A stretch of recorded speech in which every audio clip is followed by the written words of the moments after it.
so if it's real or fake. Golden Greek told us the giant goon Dick Hop, El Toro, the Grunt Brothers too. The wild Samoans got something crazy going. They're gonna be going after you. Wrestling tonight. Everything is bigger than life. All right. We are back here on Wrestling Tonight. Yeah. I am your host, Mad Dog Butch. And joining me as always, the Dos Caras to my Mil Mascaras, Nice. Brace Beemer. Yeah. And our special guest this week is the host of the Movies for Dumb Guys podcast here on ONTV. None other than our longtime co-conspirator and friend, Yeah. Jolton Joe Johnson. Thanks for having me. Yeah. Glad to be here. Man, I love that intro theme. Yeah, that is good for the show. It is good. A little trivia. Trivia quiz. Is there a story? What is that from? What movie, wrestling movie is that from? Oh, that's from a movie. Yes. All right. No, I don't. I don't know either. We'll 'Cause get to it later. You told me before. Oh, just a note, in that song they mentioned the Golden Greek Tolos. I happened to watch a match with John Tolos last night from California at the Olympia in 1980. Who's he taking on? I can't remember the guy's name. He was an Asian Aoi. Yeah, that sounds familiar. Because they had a whole different group of guys out there in California. They're vastly different from what was happening in the Midwest and the East Coast. So, okay. Before we get started, excuse me. I always bring gifts. We always have gifts for our guests. So, Joe Johnson, you are no exception.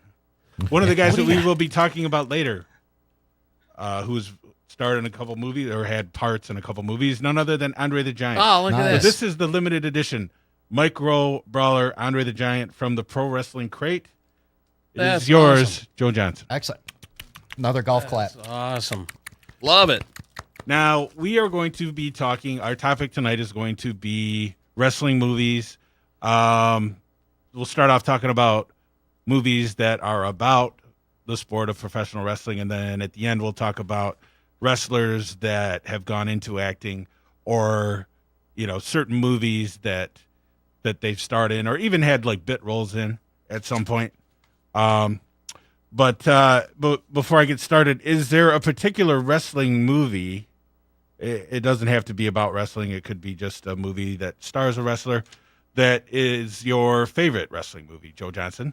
Well, I don't know if purists are going to like my answer, but my favorite wrestling movie of all time is Nacho Libre. I think it's one of the funniest comedies I've seen. I love how the movie kind of buys into, that this is part of the real world and that there's real stakes on the line and that sort of thing. And I absolutely love this movie. I know Roger Ebert at the time when it came out said that it's borderline racist, which Really? when I read that, I was surprised because it doesn't seem to be mocking or offensive. To me, it seems, very lovingly a portrayal of luchadors. So I don't agree with that particular statement. I love the movie. I think it's hilarious. Maybe he's a closet social justice warrior. I guess, man. I don't think he was a closet one. Oh, well, yeah. I think he had that pretty up front. I enjoy that movie.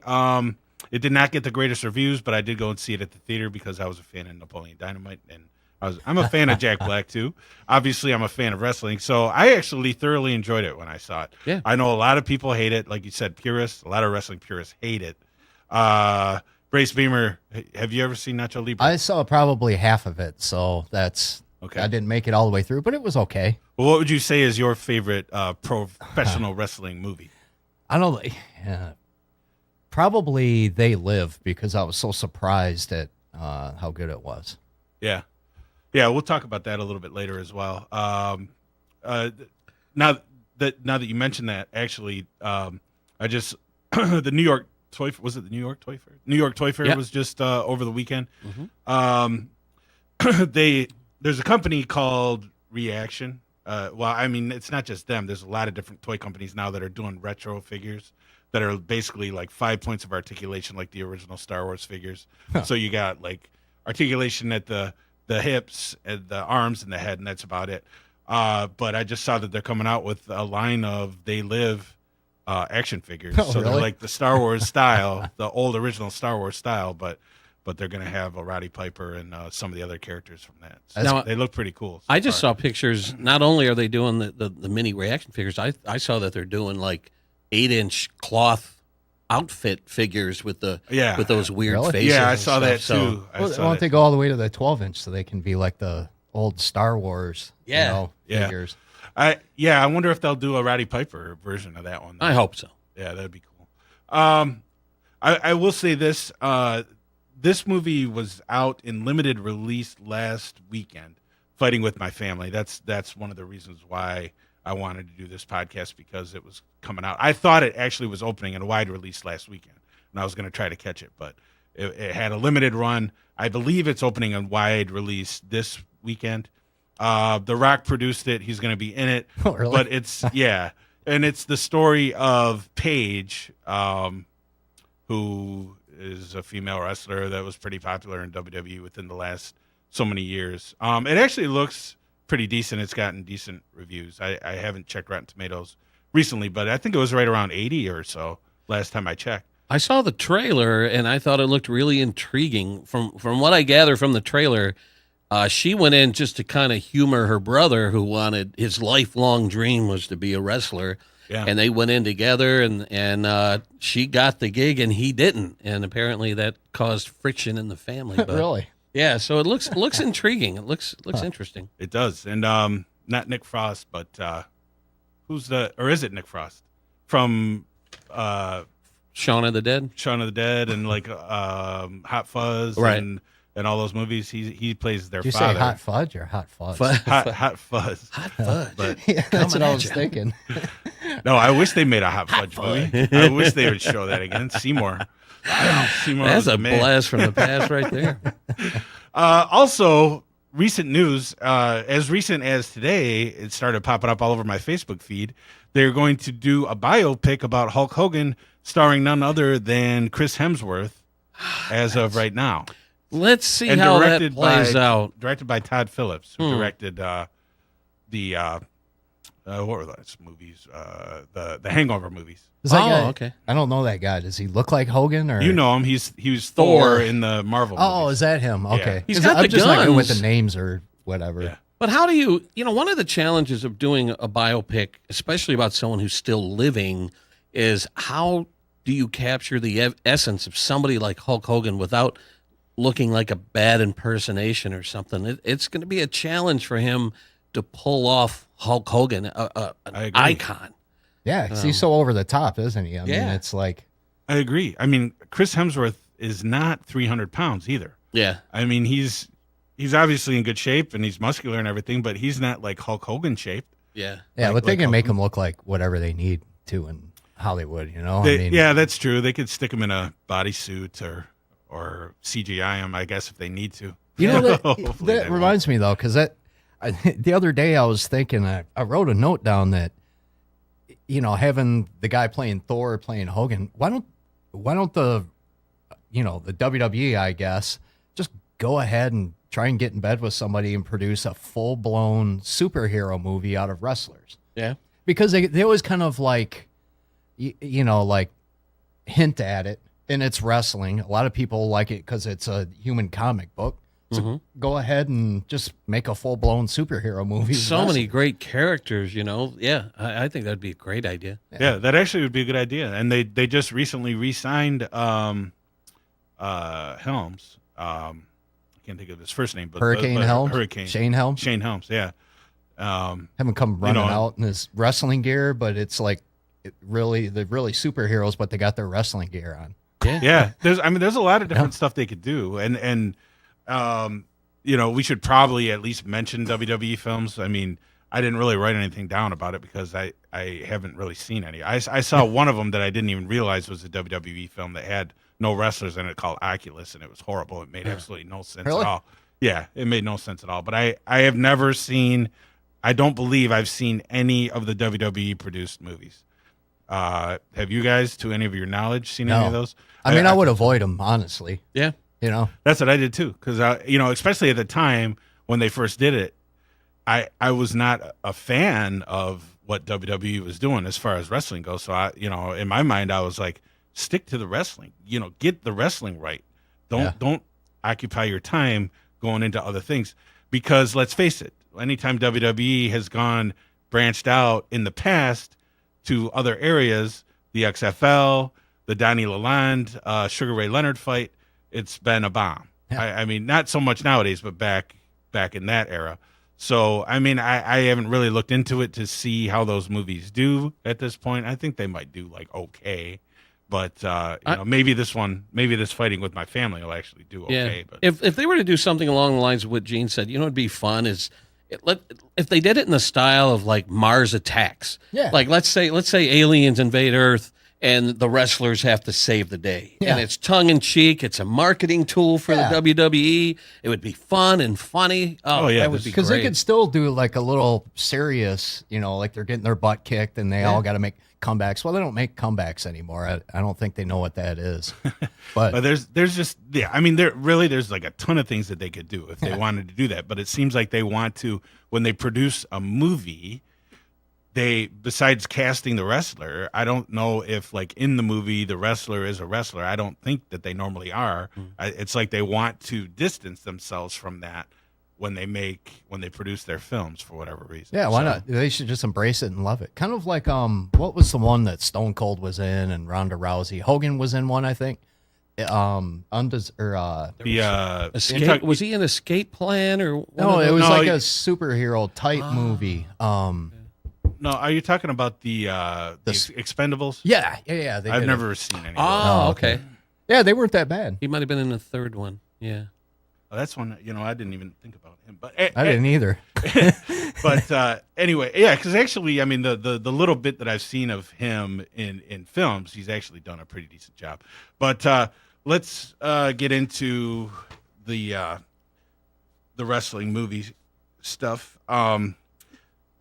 As near as I could find, I did a little research. The very first movie was called Night in the City. The very first pro wrestling themed movie was called Night in the City that came out in 1950.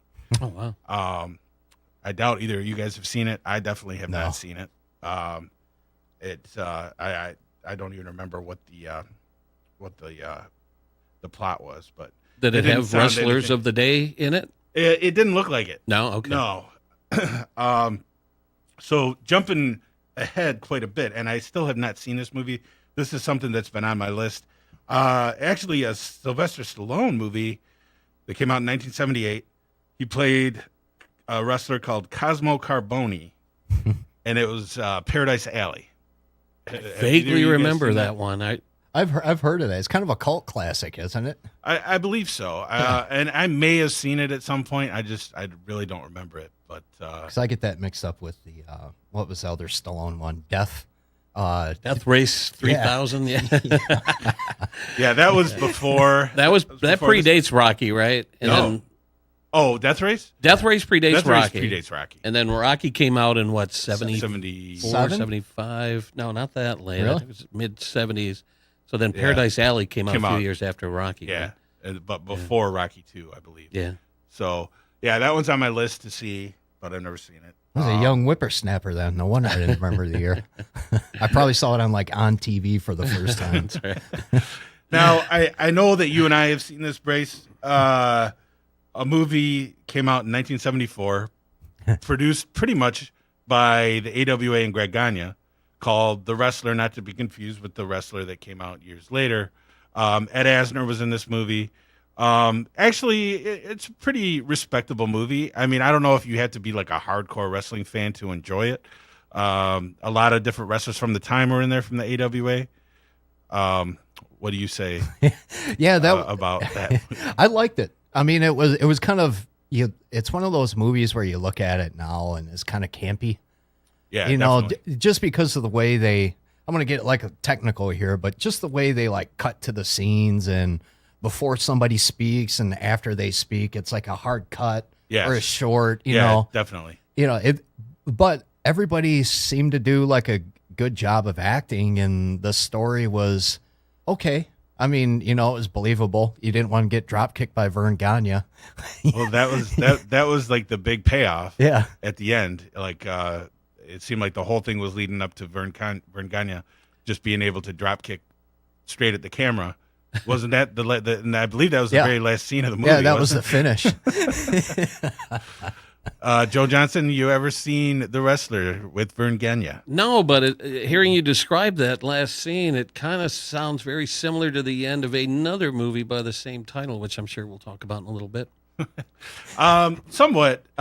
It was not really though. I mean, the Vern Gagne version was more of a triumphant ending for him.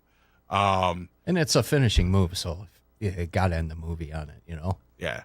One thing that I have noticed, looking at the plots of almost all these movies, whether I've seen them or not, it's almost always kind of the same thing where you got a greasy promoter trying to screw somebody over, and I believe that's what it was in Paradise Alley. They were trying to take over, the promoters were trying to take over. There was one of them, actually, it might have been that one, where the promoters were fixing the matches. so they had to like fight back, and which would never fly today because obviously it's been exposed that that the matches are fixed, folks. You know, I speaking hate of to burst anybody's bubble out there, but speaking of greasy promoters, it's funny you say that because in the first Spider-Man movie with Tobey Maguire, they use that same angle where, you know, they have him get in the ring and he has to last 15 minutes or something. And when he beats the crap out of Macho Man, what was yeah. Macho Man's character's name in that? Bonesaw is ready. Bonesaw. He beats Bonesaw, and then when he goes to collect his money, the promoter says, "Well, the deal was you had to last 15 minutes," and he's like, "But I beat him in 7." He's like, "Yeah, that's not 15 minutes." So it's funny that that greasy promoter is a trope that pops up in a lot of those movies. Right. Yeah, that probably mirrors reality more than anything, especially back in the old days. It's probably not so much that anymore, but back in the old days, the promoters were not known for their truthfulness, I would say. But, all right, Hey, now... before we go, we did get Yeah. a comment from the gallery here, and you can join us by going to the Butch Blood page on Facebook. And there's a chat window on Kyler Doherty, one of the longtime listener here in Lake Orion Studios. He says he would like to see a pro wrestlers versus zombies movies, and that would kind of fit in today. Really, the last 15 years, you know, Yeah. the zombie thing is. I believe there is one like that out there. That I think Rey Mysterio starred in it. Actually, Really? I didn't write that down. I didn't really get into a lot of like the luchador stuff. Luchadors have a long history of being in films, but I think there is. Well, I know there's one. It might not be the Rey Mysterio one, but I know there is like a super low budget one out there just called Wrestlers vs Zombies. Huh, I really? think Kurt Angle might even be in that one. Yeah. So yeah, Kyler, look for that one. I'm almost positive there's one just called Wrestlers vs Zombies out there. Now jumping ahead a little bit to this would be like the big era of wrestling. The Hulkamania era had just started, but this is the movie that the theme song for Wrestling Tonight, called Wrestling Tonight by Sha Na, is from, and that is Grunt the Wrestling Movie.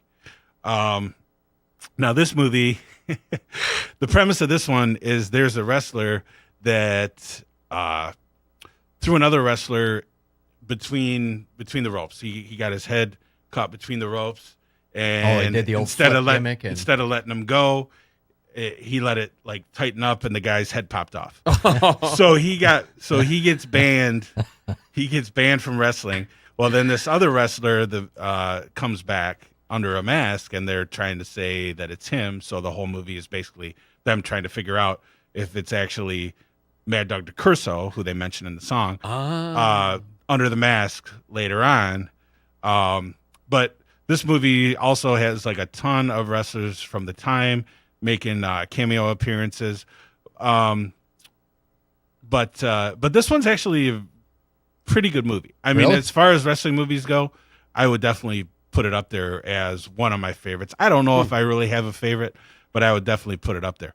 Either of you guys seen this one? I haven't No, seen I it, but I haven't. got some questions about it. So, Mad Dog DeCurso, is that a fictional character in this movie? He is, yeah. He's a fictional character, and I can't remember who played him, but it was a real wrestler that played Mad Dog DeCurso. But most of the other names in the opening theme song that you used, those are all like real wrestlers, right? So those so are you all kind of real throws- wrestlers, and they all used their regular names Yeah. in the movie. Interesting. But they all kind of had like bit parts anyway. I mean, the main thing was them trying to figure out, and you would recognize some of the other people in this movie. I didn't write down who, but some of the actors in this movie went on to be bigger actors too. Now the line where he mentions Mad Dog DeCurso and he says, "Ask him if it's real or fake."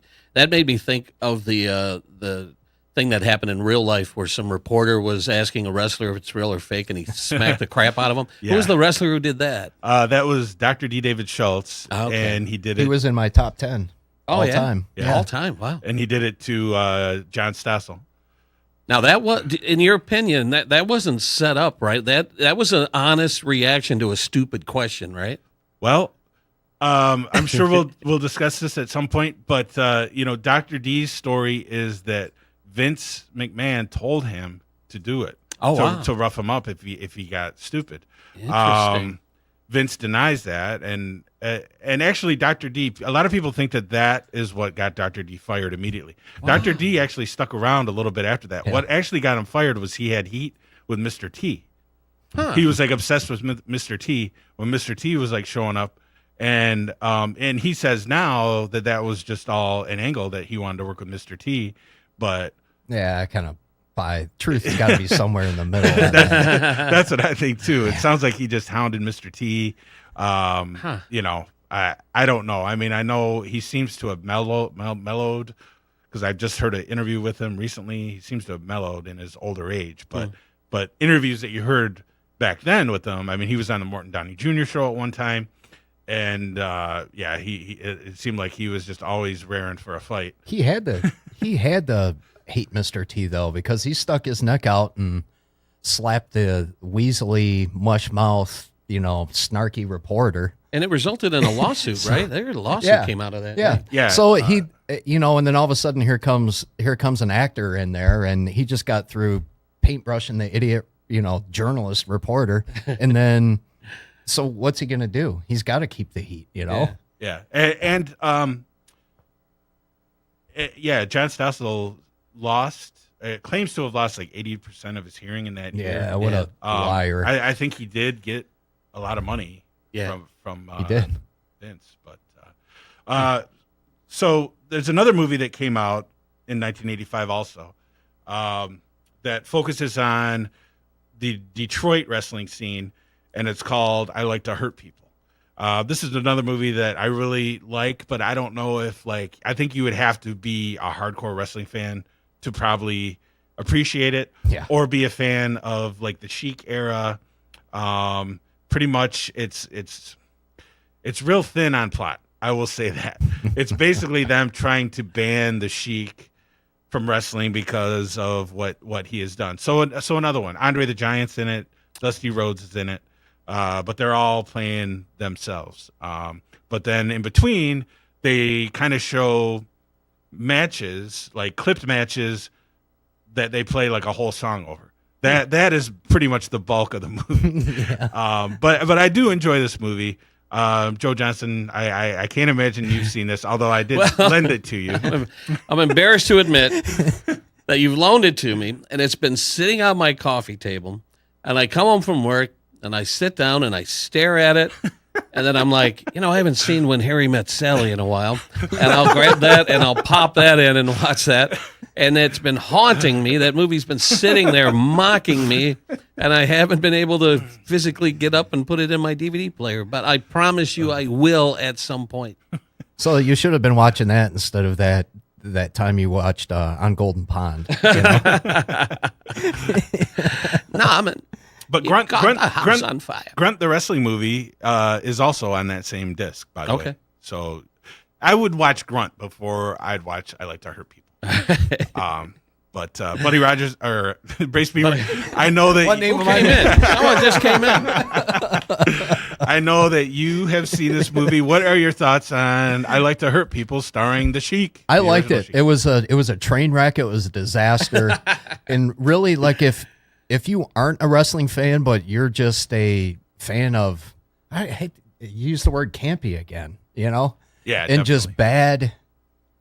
bad editing and film overall. I mean, some of the shots were okay, but it was kind of just like a quick cut, you know, like the people really didn't know how to do a movie. Right. kind of like The Wrestler in '74. It just seemed like a mishmash of like clips. That's Yeah. pretty much what But, it was. I mean, really, it was interesting just to see, just kind of from like a perspective of just like a snap in time, you know, because Yeah, definitely. it all of the scenery is like legit scenery. There isn't much of it that's, you know, staged in Hollywood or whatever. Yeah. You know, they just show up outside of a building somewhere and they cut like a little movie scene, you know, Yeah, kind of like a low budget deal. It's cool for that. I like seeing stuff like that, you know, from the time. There is another version of that movie out there, the original version that has like a few different scenes and the plot's kind of the same, but it's just a little different. Oh, okay. Yeah, it's on YouTube if you look for it. I like the Okay. Hurt People like original version. Oh, okay. I didn't realize Yeah, that. But yeah, I just found that like a couple weeks ago. I'm like, huh. yeah, I mean, especially for people in this era, if you just want if you want to watch it just to try to spot like Detroit landmarks or whatever. But I mean, people that were like wrestling fans in that era, I mean, they're either showing Kobo matches from Kobo, Right, yeah. or they're showing the old studio that they used to wrestle in. I mean, that's pretty much the bulk of the movie too, as far as locations go. Now I remember looking at the DVD. Is Bobo Brazil and those guys in this? Just for matches. I mean, think, Right. I think Bobo is in it. Yeah. Captain Eddie George, which is the Sheik's son. He was like a big part of the movie as well. one of the reasons why Detroit wrestling is dead. Yeah, that guy. Well, let's not get into him. I'm just gonna fire a couple movies at you, real quick, and then just give me your opinions on them if you've seen them, and then we'll get into wrestlers that have kind of made a career out of acting, or at least starred in some decent movies, or even had like bit roles in movies that were memorable. WCW produced a movie in 2000 called Ready to Rumble. This was the dying days of WCW, and a lot of people feel that this is the reason, or one of the final nails in the coffin to kill off WCW before WWE bought them out. This resulted in David Arquette starred in the movie. This resulted in Vince Russo coming up with the idea to try to recapture what Jerry Lawler did with Andy Kaufman, hoping that it was going to create the buzz that created. But so he put the WCW title on David Arquette when this movie came out. You think he really was doing that to redo the Kaufman Lawler angle? Because it sounds like that could easily be in hindsight. Because I think that guy is too stupid to try. That is what I just watched. I'm getting this from Jimmy Hart. That is what Jimmy Hart is saying. It's probably from false. But if he did or not, either way, that he puts the belt on David Arquette, pisses a huge part of the wrestling community off because of it.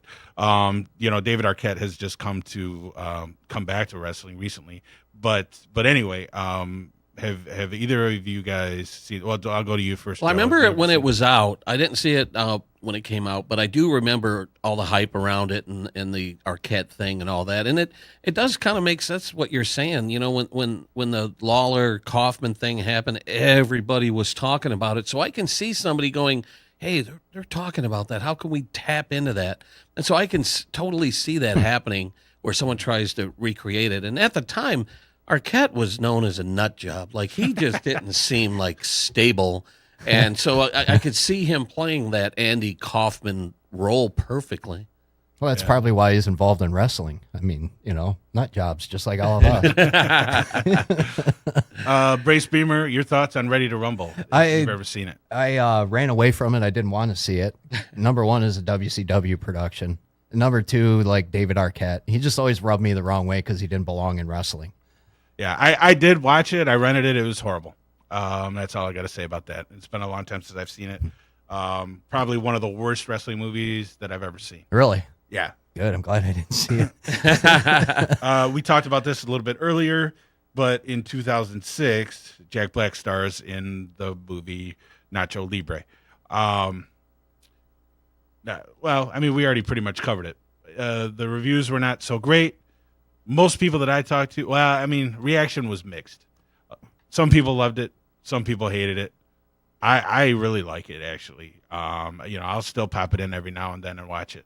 I think a lot of people were just expecting something different. I don't know if they were expecting a rehash of Napoleon Dynamite or what, but I think a lot of people also didn't realize that Mexican wrestling was like that for a long time. And there's probably still pockets of it in Mexico that is like that. That's probably why a lot of people crapped on it. When you're talking I about honestly think it was. Whoever was the guys that do the reviews, Ebert and Siskel and Ebert, whoever. Yeah. I mean, they don't get wrestling, and they're not going to get, if the guy's saying that it was racist or whatever he called it, he probably doesn't get the wrestling Mexican wrestling culture. Yeah, that their stars would appear in public with their mask on. There was one guy's name escapes me who was never seen without his mask until the very tail end of his life. He revealed his face and then he died right after it. You might be talking about El Santo. I think so. Yeah. Who? Yeah. I like I said, I didn't really get into the Mexican wrestling movies, but that was a huge part of Mexican wrestling. I mean, there's so many different movies with those guys fighting monsters or aliens or vampires or whatever. The biggest star, period, out of probably any genre in Mexico. Mm-hmm. Yeah, I mean, out of any actors, musicians, or whatnot, he's part of their culture. I saw this movie in the theater when it came out, probably because Jack Black was in it, and he had coming off School of Rock and was a big star at the time. So I think I went in just to see him, and I was surprised at how much I loved that movie. I came out of there absolutely in love with the movie. I bought it on DVD when it came out. I've watched it many, many times since then. I think it's a sweet movie. I think it's very funny. It's quirky like Napoleon Dynamite. Love the characters. The actress who plays the nun in it, one of the most beautiful women I've ever seen in film. I love everything about this movie, and if you've ignored this movie because of what you've heard, forget all that stuff and check it out. If you get a chance to watch Nacho Libre, it's really enjoyable. Like I said, I didn't watch the whole thing, but one of the things I do, besides Jack Black, I could just see a picture of that guy and laugh. I haven't seen him in a while, but some of the the scenery, they did the old school classic locker room shots and and whatnot. So, it just gave it an element of realism, but it wasn't slick and whatever. It just kind of captured the whole ambiance backstage, I guess. And the different characters that he faced in the ring, like the little wolf creatures or whatever. There were so many great characters that he fought in the ring, man. It was great. Yeah, exactly. And that's, like I said, I think that was a big issue with people, even wrestling fans. I don't think they realized that Mexican wrestling was like that, at least at one point. But we'll jump ahead a little bit to, and we touched on this a little bit, but a movie that came out in 2008, starring Mickey Rourke, called The Wrestler. Now, I don't remember. Did Mickey Rourke actually win Best Actor for that? He was nominated. He did not win. I think Marissa Tomei was nominated. I don't think she won either. He won for something though. The director won either for screenplay. Yeah, I think you're right. I think it might have won screenplay. But the movie itself was also nominated for it Best was Picture, nominated right? for Best Picture. Which Okay. awards are you guys talking the about? Oscars, Oscars. Academy Oh, okay. Awards. Yeah. Um, So I know you just recently watched this. What are your thoughts on? I the thought it was well done. I'll go as far as saying it's a great movie, but it is a downer. Oh, it's such is a that? huge downer. Like, there's nothing redeem. I mean, the character, the wrestling character that Mickey Rourke plays, is very likable, and your heart breaks for him that he's such a screw up. He can't seem to do anything right, and when his rent is due and they lock him out of his trailer, and he's like, give me your money and I'll let you back in. And what does he do? He's buying prescription drugs. He's going to the salon to get his hair done, and he's going to the tanning booth. And I'm like, you got your priorities straight, man. Well, yeah, he's a wrestler. He's Right. got to do the He's gotta gimmick keep up enhancements appearances. because you That's how never you make know. money. You never know when the phone's going to ring for your Yeah. last match. Hey, it's almost like getting dressed and going to work. That's Yeah. what he does. To get his keep, yeah. But the movie is just heartbreaking and relentless, and you want to cheer this guy on, and you want him to have this comeback and reunite with his estranged daughter, but it's just ruthless, man. Yeah. It just kept clubbing me It over definitely the head like a baby seal, man. It definitely is. Brace Beemer, what are your thoughts on the wrestler? You mentioned you getting clubbed over the head the whole time. That's really what I didn't like about it. I mean, I liked how they did the characters and the wrestling, and I like the little shots back scene. Oh, you working the leg tonight? All right, they're working the leg. You're doing, but they made it so negative. Like everything that people that work in the more mainstream put out about wrestling is usually dire. In this movie, it leaves the impression that all wrestlers are, however this guy was. Mm-hmm. The hardly any. The big success story in the movie was Ernest the Cat Miller had a used car. Oh, right. A used car lot in Arizona or something. And that was like the only positive light that they really put on wrestling at all. So other than that, it was good. I mean, the acting and everything I thought was great. The storyline was pretty good too, but it was just so like down. Yeah. And Jim Cornette, he's very famous nowadays for his rants. He rants or raves about that movie for the same reason. He's like, I wanted to kill myself after I saw this, and he's like everybody thinks now that that's what all these old school wrestlers' story is, and and what they did was they took a lot of sad stories, legitimate stories of wrestlers, and they just kind of like put it into one big ball. So a lot of the stuff that you see happen. One thing that sticks out of my mind that definitely happened was when he took the leg, when the guy gave him the artificial leg to use on his opponent. That was right out of some wrestling that I had seen at some point. But Jerry Lawler and Joe LeDuc. they did it too, didn't they? Yeah.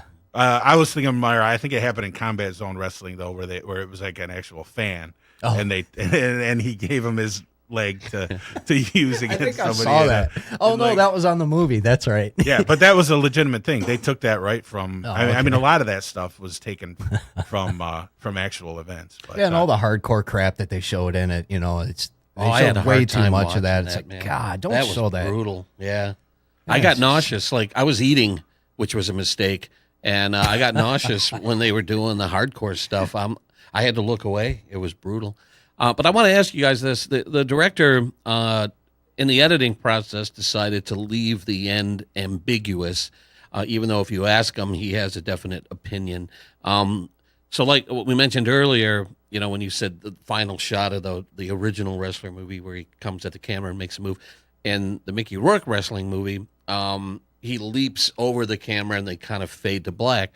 So I want to ask you guys, what are your thoughts? How do you think that match ended? Do you think... Well, judging from the way the whole movie went, he either died or the guy moved out of the way and covered him. But I would think that he was gone. Mm-hmm. What are your thoughts, Mad Dog? I'm pretty sure that you're supposed to kind of come to the conclusion that that's it for him. Yeah. Right there. Yeah, I think the direction that his life was going, I think he wanted to go out in a blaze of glory. And, Oh yeah, definitely. you know, here he is, you know, obvious that he's having these chest pains, and he kept pushing it and pushing it and pushing it. And, yeah, in my opinion, that was his last match. Well, could they have done that in case it got popular enough, and so they could do like the Wrestler 2? Cut to the end of this fight like they do in the You know? Rocky movies. And it's like you said, he gets pinned and then I want a rematch. Yeah, well, Rematch, Balboa. the good thing is with that director, he's not really known for making sequels, so Yeah. I don't Who think is he? that's gonna Is happen. he like a good director, or like Yeah, what else has he Darren done? Aronofsky. Oh, yeah. He's done a lot of stuff. I can't Like think of what like he's good done. stuff though. Yeah, Yeah, he's he's done those some- Academy some Award. really Yeah, good because you can movies. tell they got But it's talent. all- Just the story was like Yeah, just too depressing. but it's all like movies kind of along those lines. So One little interesting tidbit is when he's working the deli counter, the first scene where he's like kind of getting into it and stuff. I read a thing on IMDb that when they were trying to shoot that scene, they were in a real grocery store, Yeah. and customers were like getting pissed off. Oh, really? And they're like, I just want my tuna salad or whatever. Right. So he's behind the counter. They said, just serve the customers and we'll roll on it. So he's serving real Yeah. customers, giving them their deli orders and stuff. I Yeah, think that's exactly. awesome. And It is. he's telling the guy, go deep, and he throws him a bomb and all that. I'm like, Right. can you imagine walking in and like I know. stumbling onto that? yeah, exactly. That's Exactly. awesome. I And love this must have been before he sliced his hand in the damn meat cutter, right? Yeah, that was Yeah, that that's was when he before that. started. Yeah. All right. We can't move on until I say that Marissa Tomei looked absolutely incredible in this movie. Yeah, she's a nice looking woman, isn't Oh man, Yeah, she definitely did. You know what? And she? She's probably dumber than a box of rocks, but Academy Award winner. yeah, most of okay. them are I was- dumb.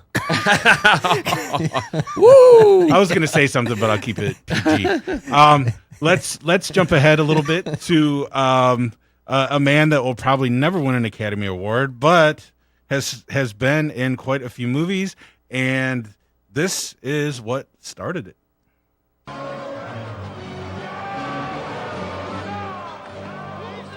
To all my love slaves out there, Thunderlips is here. In the flesh, baby. Oh my God. The ultimate male versus the ultimate meatball. Boy, he is a monster. How much would you take even to get in the ring with him? Would you like to start at Fort Knox? In the white corner, an incredible sight. So that changed everything. there you didn't go. it, That man? changed everything. That we would not even have Hulkamania possibly if it was. Well, we already had Hulkamania kind of in the AWA, but it would not have taken off. Little tidbit of information: Hulk Hogan was not the first choice of the wrestler to use. Brace, do you know who was going to be the first choice? Oh. Somebody that influenced Hulk Hogan and plenty of other wrestlers. Though. Yeah. Gosh, I know I've heard this before. I know. I've read it, and I can't come up with the name. You, Superstar Billy Graham. Yeah. So anyway, that is from anybody that doesn't know. That is from Rocky 3. Hulk Hogan plays Thunderlips. Part of the reason why Vince McMahon hired him, and they were pretty much off to the races after that. He also starred in some other movies, but let's just talk about really quick. Let's talk about his performance in Rocky 3. I thought it was fantastic. yeah. That laugh though. That ha ha ha. Okay. Ate meatball. I like the old time announcing on that. You know, the introduction. I wrestling needs to do that more, like an old school prize fight. You know. Yeah. Hogan did a good job. Yeah. I think what made that whole sequence so memorable is when Rocky takes his gloves off and says, "All right, let's go," and starts landing punches, and then when he picks him up and throws him over the rope, man, that's one of the greatest movie moments in my opinion, is when he throws Thunderlips out of the ring. Yeah, and don't they have like the dubbed in sound, like, oh, look out, like when he's throwing them over, like some of the sounds that I thought that was pretty funny. It sounded like some of the grunts and whatever just so dubbed over. It wasn't. That was like the only flaw not that I was looking for flaws, but that's what sticks out. Like some of the sound editing on that was like a little. Oh yeah, I love when. But it was great. I love when they're in the ring after the fight, and he's like, "Oh, well, it gets so crazy out there." What did he say when he came back? Like, just something about entertaining the name of the game or something. Yeah. And he's like, "Oh, can I get a Polaroid?" And he takes a picture with Polaroid. yeah, that's awesome. Like everything's forgiven after that. What would you think there, Mad Dog? Yeah, I mean, it's been a while since I've seen it, but yeah, I mean, that I don't think I was exposed to Hulk Hogan until that point. So when I finally did see him, I didn't see him in the AWA, I don't think. So when I finally saw him in WWF, I recognized him, and I was like, hey, okay, that's cool. And we go on from there. He's a monster.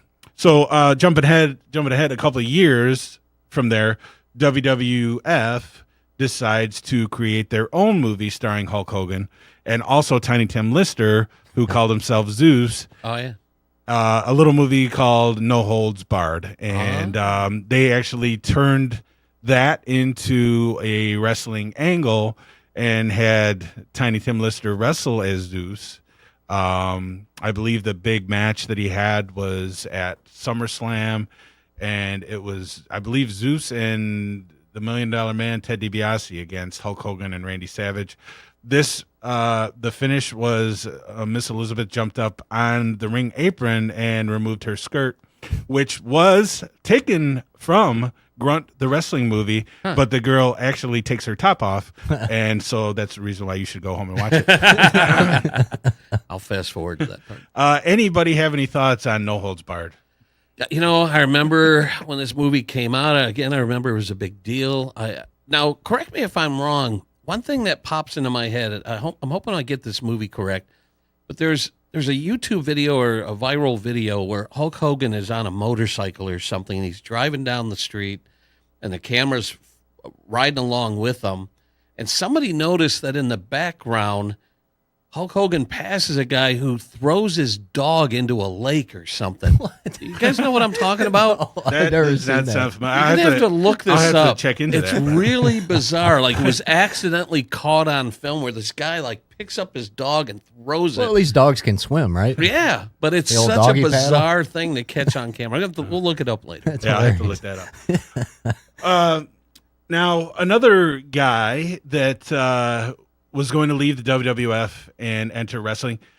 One of the biggest icons of 80s wrestling along with Hulk Hogan, and that would be none other than this man right here.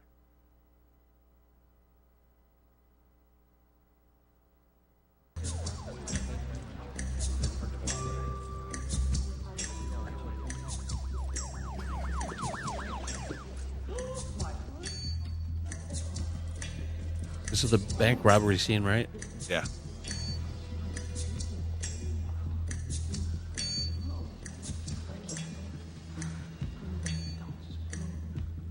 I have come here to chew bubblegum and kick ass. And I'm all out of bubblegum. Rowdy Piper. And apparently that line was ad-libbed by him. Really? Yeah. When I was researching this, I found that out. When we get around on Movies for Dumb Guys to doing a best movie quotes of all time, I don't know if it's going to crack my top 10, but it's up there. I think it's one of the all-time great movie quotes from They Live. Yeah, I'll agree with you. Now you and I talked about this a little bit. A lot of times, people credit They Live as Piper's main movie, and it probably was his biggest movie. But a lot of people will always cite Hell Comes to Frogtown, which I enjoy this movie, but it is definitely low budget, and it came out the same year. I'm assuming that he had shot Hell Comes to Frogtown before They Live, and John Carpenter probably saw his performance in it and cast him in They Live from that movie. But he was also in a movie. He had a bit part in a movie in 1978 called The One and Only, which I don't think it was a wrestling movie, but when I was researching this, I saw that he was some military guy uncredited in that movie too. But Yeah, I saw that on your list. I'm like, the hell is that? yeah. So pretty much those two are Piper's big movies. Hell Comes to Frogtown and They Live. Obviously, They Live is bigger. Now, here's something I just have such a hard time wrapping my brain around. So I saw They Live. I think I saw it when it came out in theaters. I remember when it was on cable repeatedly. I watched it over and over and over again. And I remember thinking at the time, this Piper dude's going to be a major motion picture star. Yeah, really? What happened? Why couldn't he parlay that into action flicks? And I mean, at the time you got Chuck Norris and Schwarzenegger and Stallone all cranking out these action flicks. Van Damme.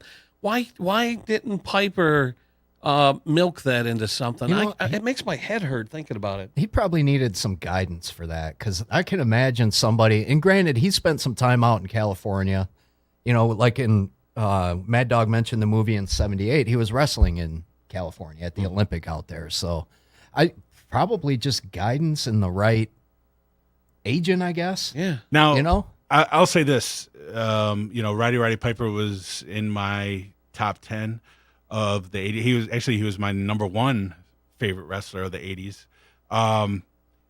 But as an actor, I don't think he was able to portray his wrestling character as well as some of the other ones. I think Hulk Hogan and Jesse Ventura and Andre the Giant, when they were acting in movies, were a lot more natural.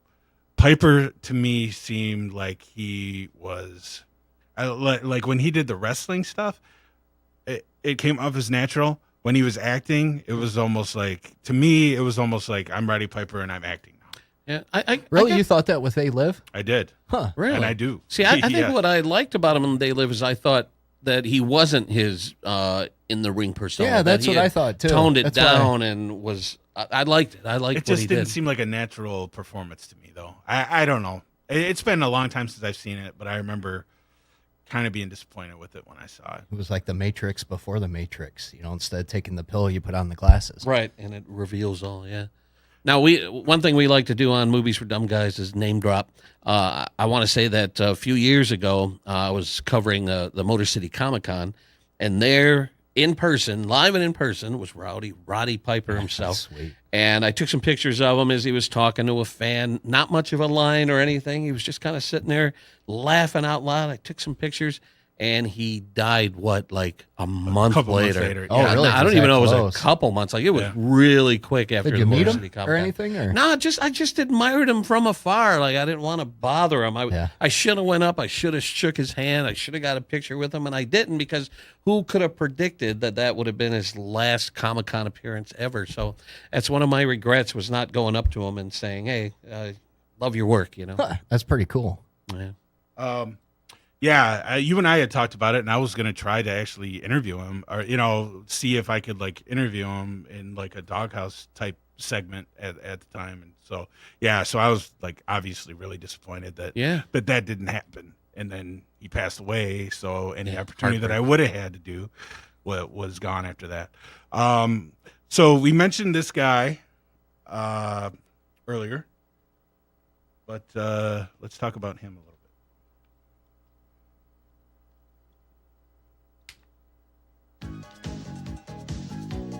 Are you ready for pain? Are you ready for suffering? If the answer is yes, then you're ready for Captain Freedom's workout. Yes, it's America's own Captain Freedom. That's the ticket. No pain, no gain. So, when you hear the tone, control your jealousy and leave your message. Now I might have picked a different clip from a different movie, but yeah. Well, everybody's familiar with the "I ain't got time to bleed" or one of the all-time greatest movie lines, or the sexual Tyrannosaurus. But for my money, a wrestler crossing over into acting, it doesn't get any better than Jesse the Body Ventura. I agree. I agree. I agree. Just some of his credits: Predator, 1987. Running Man also came out in 1987, which that clip was from.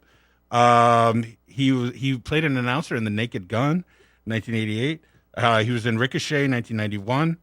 Demolition Man, 1993. Major League 2, 1994. And Batman and Robin in 1997, along with other ones, but I just kind of hit like the bigger ones there. I think he's gone loony in his later years, but as an actor and as a pro wrestling announcer and even as a wrestler for the short time that I got to see him wrestle, Jesse Ventura, I thought could have had a much better acting career than he had. I mean, not that he had a bad one, but out of all the guys that kind of did the crossover, I think he could have gone on and actually had a real career. I agree. It's the same thing I said with Roddy Piper, that I don't understand how he wasn't able to parlay his appearance in Predator, his appearance in Running Man into starring vehicles that were written for him and revolved around him. I don't know if it's because maybe he had more of an interest in getting into politics, became the governor of Minnesota. But I can't understand, again, how he wasn't able to parlay that into a action flick movie career. I thought he was great. Do you think Hollywood would just, a guy like Ventura or Piper or whatever would kind of, not really want to reach out to somebody like that? Because it seems like a lot of these guys like Ventura, I think maybe Stallone got him, into the movie or whatever. There's always somebody else. It doesn't seem like, and I could be wrong. I mean, I'm just not up on Hollywood and all that, but it seems like a lot of these guys get in, but it isn't like a producer or director or whoever does that going out and getting them. It's somebody else, and they're kind of sliding in on the side. I don't know. I mean, Hollywood wants to make money, and when you watch Jesse do his thing in Predator, you realize this guy has star power. When he was on the screen, he commanded your attention, and there had to have been somebody in Hollywood who said, we need to have a movie revolve around this guy. Now, there might be reasons off screen. Like I said, maybe his interest wasn't there. I don't know.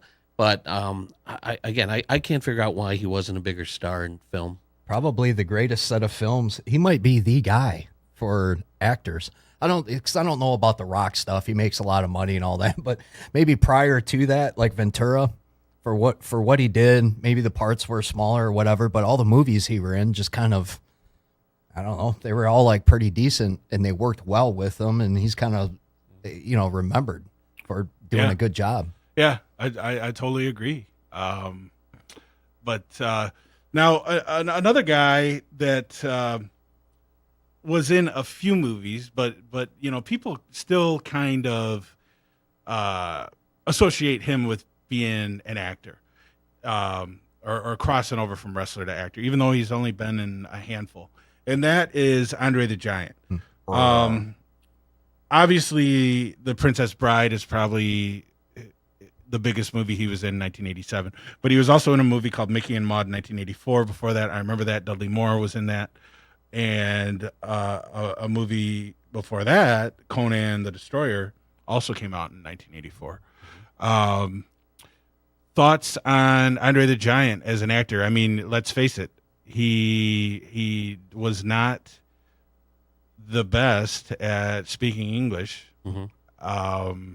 He had the heavy French accent, but also because of the disease that he had, I think it just gave him that really deep voice.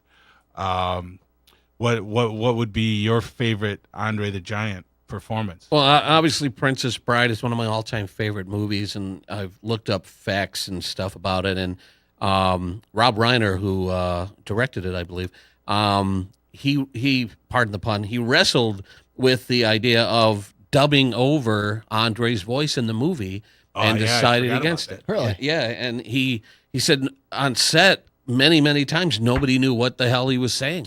And but he said, do I dub over his dialogue or do we leave it in? And he left it in. And I personally don't have a problem with it. I understand everything he says in the movie. And he's supposed to be a giant too. Yeah, exactly. Right? And I think it used that. So that by far is my favorite movie with him in it. Is that like an all-time favorite for you? It's Princess Bride is might be one of my top 10, top 15 favorite movies of all time. Wow. Cool. Yeah, love it. I'm surprised you didn't mention, even though this isn't movies, but I'm surprised you didn't mention his iconic role as Bigfoot in $6 Million Man. Yeah, that's true. And also that just got revealed at New York Toy Fair over the weekend too. There's going to be a new Andre the Giant Bigfoot figure coming out, along with a new $6 Million Man figure. Oh, I wanted that big 12-inch figure, man. As a kid, I wanted that. I don't even figure. remember that. Oh, that is I the one do. thing that I don't just remember. saw those the other day, Yeah. like a bunch of. Now they used that mold to make the 12-inch Chewbacca. Really? I didn't know that. I'm asking you. Yeah, 'cause they kinda look similar. I'm pretty They sure do. that they did. Yeah. I'm not 100% positive, but I'm pretty sure that they did use that same mold for that Bigfoot to make the 12-inch Chewbacca action figure. I remember versus the Bigfoot. episodes. I remember seeing the toy in stores. You know, I remember the Steve Austin where you'd look through the back of his head through his bionic Oh, eye. yeah, that's right. Yeah. And then they had a figure where you took his face off. It was John Saxon, the actor John Saxon. He played a character on $6 Million Man where he had this removable face that revealed a robot face. But I wanted that Bigfoot figure. Never got it.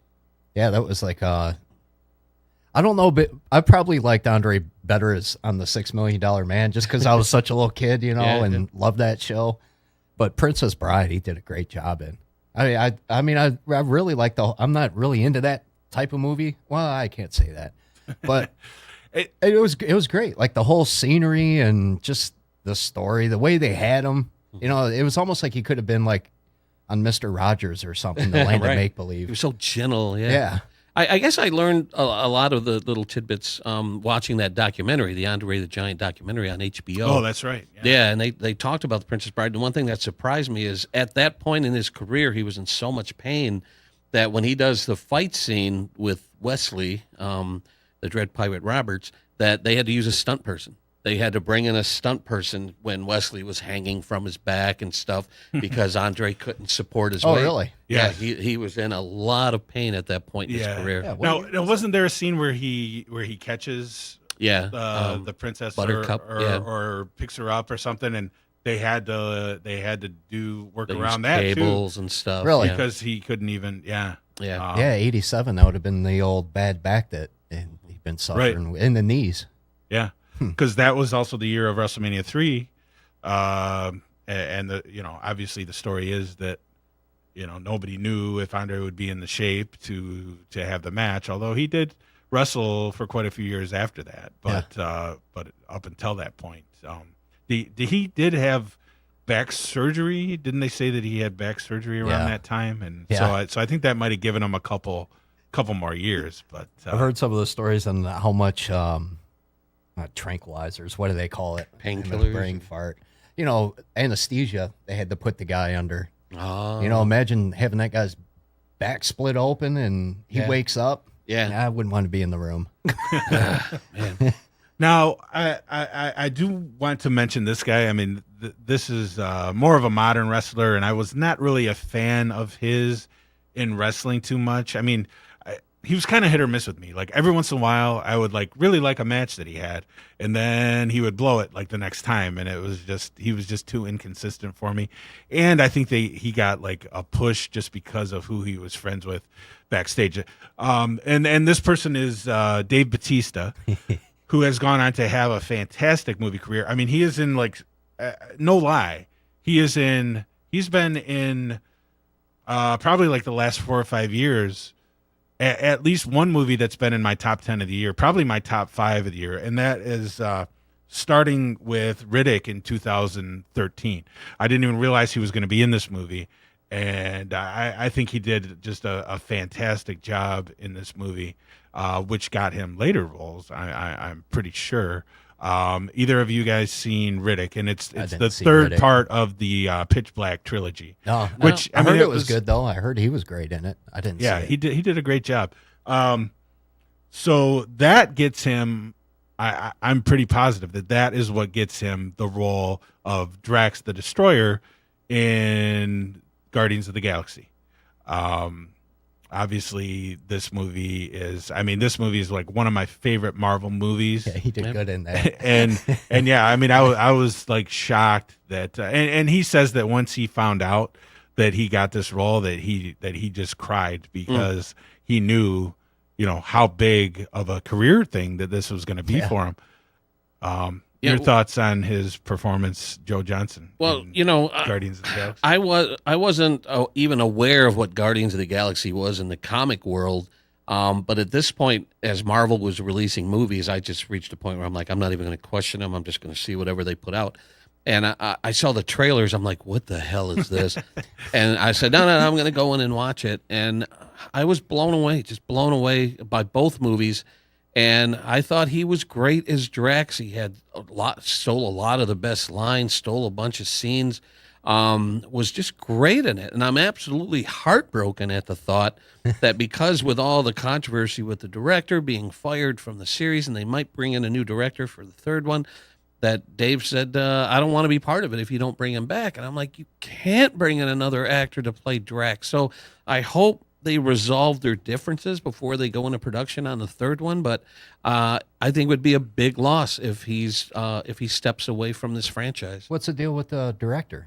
What was he accused of? Just some of the stuff that's been going on lately with some directors. Somebody went back and discovered like some tweets that he had made years and years before he even got hired by Disney. It was when James Gunn is his name. And he started out at Troma Films, and I know you're familiar with Troma Films, but they make the most low budget movies ever. But they turn a profit because they're just so ridiculous and over the top. Their biggest movie, I think, was Toxic Avenger, and those movies went on to spur some other sequels and stuff. I've heard of those movies. Yeah, but so he worked for Troma Films. Then he made, I think, his biggest or his big budget movie after working for Troma was Slither, which I actually really liked. And then it was like a horror movie about these things, alien things. I think I saw that one. Yeah. But yeah, so he had made these tweets that he says he wasn't being serious. And obviously anybody that read it should know that he was not being serious. He was trolling people or whatever. But somebody took it serious, reported it, because he's working for Disney now, because it's Marvel. They did what they felt they had to do. One thing is any other director that Disney has approached at this point, though, is like, we're not touching this. This is James Gunn's trilogy. Yeah. So, so we'll see what happens. Huh. Maybe they'll come to their senses. I don't know. With everything that's happened since, what he's accused of pales by comparison. So I'm hoping with the passage of time, everyone will be able to forgive each other and at least give us a third movie in this trilogy. But it won't be the same without Batista as Drax. It'd be tough replacing him. Well, he did a great job. Like kind of the same with you. I really didn't know about Guardians of the Galaxy, and then Mad Dog said, "Hey, man, they're comics and whatever." I checked it out. It was good. Yeah. I mean, it was a good movie overall. Batista did great. Yeah. Yeah, and Sylvester Stallone shows up again in Guardians of the Galaxy 2. Yeah. Kind of a recurring theme with the wrestling movies. But so he was also in, I just want to throw this out there too. He was also in my very favorite movie of 2017, Blade Runner 2049. I don't think you ever got around to seeing that. No, I wasn't. This might shock some people. I wasn't a huge fan of the first Blade Runner, and the sequel they said if you love the first one, you'll love this one. If you didn't like the first one, you won't like this one. So I kind of avoided it. I liked the first one, but I didn't bother watching the second one. It's catch you fuckers at a bad time. It's very it was very polarizing, I would say. I sat in the theater on the edge of my seat, just like enthralled. But it moves. It is a slow moving film, and it is definitely what they call a pot boiler. It doesn't really get going until the end. There's not a ton of action in it. But, it's like an old school wrestling match, right? Yeah. But I just really loved this movie when I saw it. And then obviously he goes on to be in Avengers Infinity War. Now, I don't remember off the top of my head, did Drax the Destroyer survive Thanos's finger snap? No, because he was on the planet with Tony Stark and all that. So I believe I want to say all of the Guardians. Rocket survived. Rocket survived. Well, all the ones that were on the planet, I think, vaporized. I'm fairly certain. Did they do it to where there's doubt? You know, No. kind of like the end of No, the wrestler movie where No. before he hits the. No, everyone No. turned to ash. Like there was no doubt, and I'm fairly certain Drax turned to ash too. Okay. Yeah. That could be their out right there. I Yeah. mean, unfortunately, I mean, Yeah, that who's could coming be the way back? out. If he decides not to come back for Guardians of the Galaxy 3, How did I miss that movie? they could be like, you never saw Avengers Infinity War? I don't think so. Well, sorry, spoiler alert. Biggest that's all right. phenomenon. Now, correct me if I'm wrong. Batista was in the Expendables movies too, I believe. I've I'll have never to look seen up. any of them. I have Yeah. no idea. Yeah, Those? you're right. Yeah. Yeah. And they are Oh, he was in those too? surprisingly good. Like They are. I've had so many people tell me that. I don't know why I just haven't got. I don't know why I haven't watched them yet. They mix Yeah, in but the surprises probably like like fairly them. well, you know? Yeah, like the first one, I went in like with low expectations and was surprised by it and really liked it. And then they took everything that I liked about the first one and amped it up for the second one. And the second one's damn good. Okay, yeah, because I did not. I It did is. not It might mention. be better than the first one. Yeah. I didn't write anything down about any of the Stone Cold Steve Austin movies or anything for this podcast. For whatever reason, I don't know why I didn't. But yeah, he was in what? How many of those? You know? Stone Cold? Yeah. Just the one, wasn't it? I think it was the one. second yeah. one? Was he one of the bad guys or was he one of the good guys? He was bad and then Yeah, turned yeah. good. Okay, all right. Yeah, because he was a good guy because he was fighting. Who was the UFC guy from Canada, the French Canadian? I can't remember. Saint Pierre. Yeah, Georges Saint Pierre. Okay. I own the first two on DVD. I need to revisit these movies. They're really, really entertaining. All right. I someday I'll sit down and try to like catch up on them because I've had so many people tell me that I'd probably like them, but I don't know. For whatever reason, it's just ones that I never decided to watch. They never tickled your fancy from all the hype. No, for whatever reason, I don't know why. Mine I mean, neither. it's got a lot I of watched them later, you know. yeah. I mean, it's got a lot of actors that I like in it, but I don't know. Now, another guy that we talked about a little bit earlier. You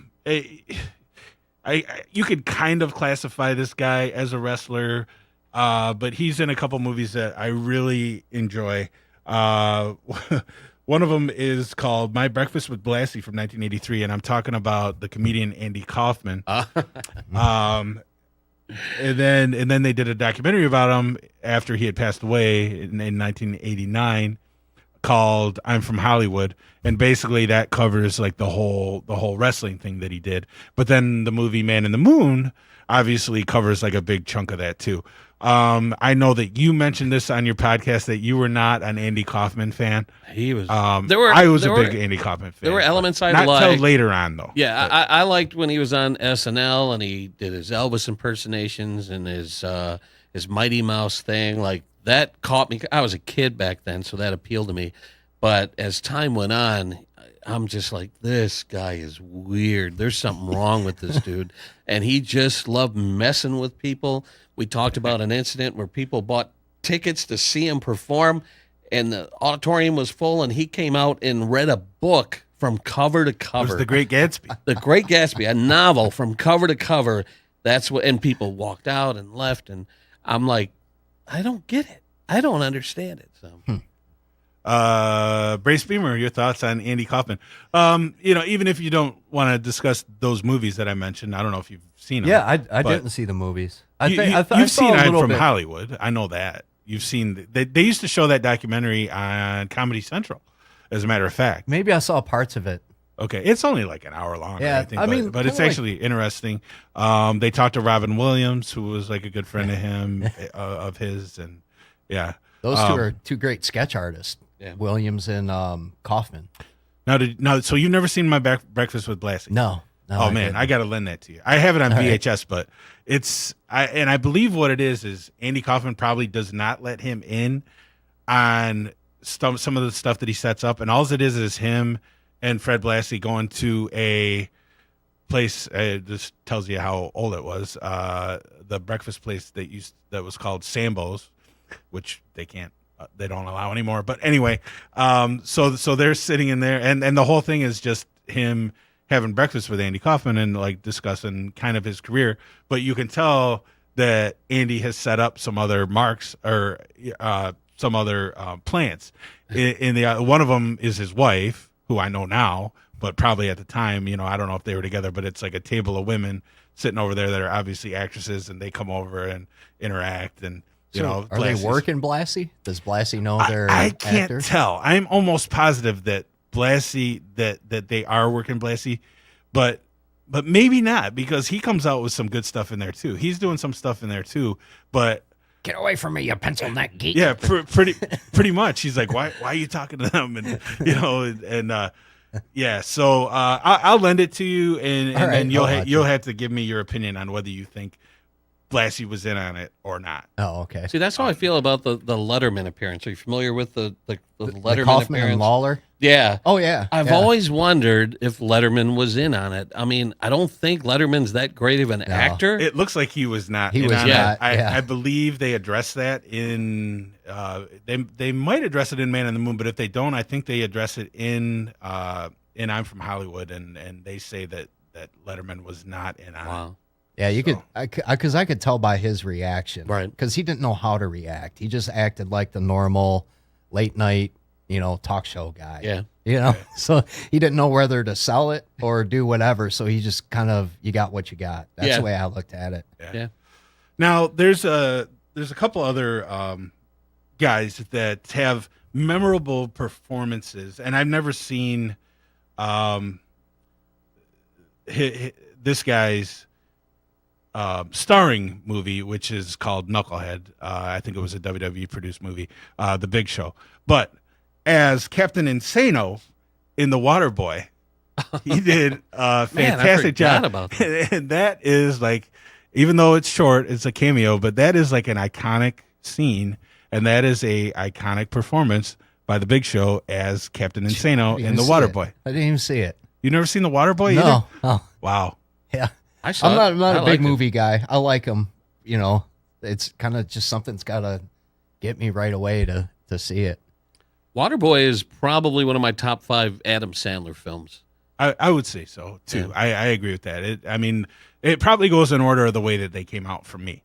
Billy Madison, Happy Gilmore, then Waterboy was next, right? I think so. Yeah, those three are like Wedding Singer's in there somewhere. Wedding Singer was after. Was that later? After Waterboy, I'm almost positive. And Little Nicky was in there somewhere, but that was when I pretty much tuned out after Little Nicky. Right. But so is it as good as Happy Gilmore? It's different. Pretty close. It's different. I mean, he he plays kind of like a slow character that's the football team's water boy, obviously. And then I remember the previews, but he goes into these rages, and so they end up putting him on the football team. Because they see him like what is he going out? What does he do? He gets upset and tackles somebody or Yeah. something, so they put him on the team just to do stuff. Now like that you're describing it, I'm like, that sounds like they took Forrest Gump and like turned it into a comedy. But for me, if I was to rank Adam Sandler movies, I think I'd put Wedding Singer number 1, probably Happy Gilmore number 2, and I would probably put Waterboy number 3. Yeah, Billy Madison's a tough pill to swallow. Check that out. Oh, come on. Billy Madison's the best. Anyway, now another guy, one of my all-time favorite wrestlers who had like a couple smaller parts in a couple big movies in the 80s, and that is Terry Funk. He had a big part in Over the Top, another Sylvester Stallone movie, and also Roadhouse. I like that. Yeah. I like that Roadhouse movie. That was sweet. Now, I mean, it's been a while since I've seen either of them. I think he just kind of played the same character, like the bad guy's bodyguard. I know he played that in Over the Top, but I think he was kind of the same thing in Roadhouse, right? Yeah, he was like the muscle. He was like yeah. And he definitely gets his butt kicked by Stallone. He gets thrown through like a big plate glass window thing when he finally confronts him, and that fight's pretty much over in Over the Top. But Yeah, I don't remember. I'm assuming Patrick Swayze beat him up in it was a good fight Roadhouse, in Roadhouse too. He won beat a couple, everybody. He won a couple fights before that one, so they established him. They did a good job of establishing that character as a tough guy before he got his butt handed to him. Yeah. I revisited Roadhouse. Did he get his throat ripped out, or he just get beat up? I don't think they got that violent. Yeah, I don't in think that it movie, got did that. it? I don't think it got that 'cause graphic. at Did the it? end, Cutler, Oh, that's right. The big bad. Yeah. the Oh, money Boss. guy. Yeah. Oh, okay. But no, I revisited Roadhouse a few years ago. Like I hadn't seen it in a long time, and I got it. I bought it on DVD, brought it home, watched it, and I'm like, this movie's great.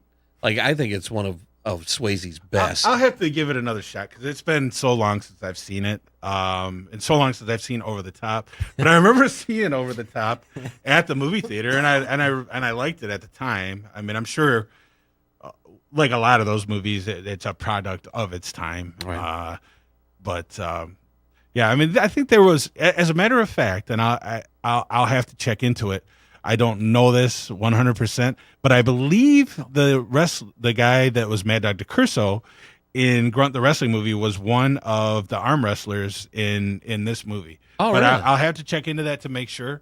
Now we'll jump ahead to another guy that never really had starring roles, but he kind of left wrestling for a while to be in movies. He had, I think, a couple appearances on Married with Children that people always remember, and that's King Kong Bundy. Oh, yeah. But he was in a movie called Moving that came out in the 80s. I don't remember like a whole lot about it, but I think he had like a relatively large part in it. When Brace comes back, he might know more about it because that seems like that was like a staple of cable for a while.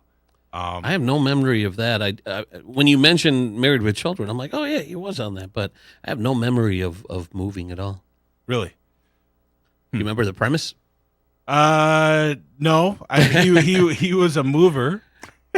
I do remember that, and I think he probably like screwed some people's stuff up. I don't know. I think it was just a family that was moving out of the house, and they hired these horrible movers, and he was one of them, and so hijinks ensue, and that was pretty much it. Wow. All right. Now, I suppose we should talk about the Brahma Bull in the room, and that is none I'm like, other. you're leaving somebody out. Yeah. And that is none other than The Rock, somebody that has pretty much left wrestling at this point to just star in movies. And I mean, there's no denying that he is. I mean, he's got to be. I can't even say probably. He has got to be the biggest success story of anybody that has gone from wrestling into movies. And I believe his first movie was The Scorpion King. Yes, even though he played the Scorpion King in one of the Mummy movies. Yeah, and then but he was all CGI. Like his first screen appearance was primarily CGI. And then he came back and did The Scorpion King as a spinoff, and that's where he was live action in that. So I think it was The Mummy Returns, I think might have been his first. So but like I said, it was all CGI his whole body or something? And no, just he his face? he had a CGI like head and torso and then like scorpion legs or something. And they had like cast a spell or something to bring him back. And so, yeah, he existed as CGI. Okay. No, I never saw those movies, probably because he was in them. I haven't seen a whole lot. Honestly, I haven't seen a whole lot of movies. I've seen, I think the one with Stifler, and I've seen Get Smart. Okay. And that might be it. Really? As far as movies with The Rock in them that I've seen. Yeah, I haven't seen a lot either. I've saw parts of a few of them, and it, and this was a while ago, so maybe it's different now. But it just seemed like he played like the same guy every time. Yeah, but I guess you go with what works. And, sure, yeah. But I mean, there didn't seem, I mean, he's a superhero, like main event type guy. Mm-hmm. Oh, wow. There just wasn't like a lot of. Yeah, I did see Rampage last year. Okay. That was mainly because of the monsters that were in it, because I'm a big monster movie fan. That was horrible. That was god-awful. Well, let me throw out the Fast Was and it him or Furious. the movie? The movie. The movie wasn't good.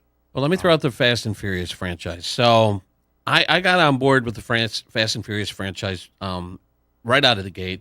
Absolutely. Really loved starting the from first one? Yeah, What are all they the way on, like, back. 12 now Believe it or or not, something? it's almost 20 years ago the first Fast and Furious came out.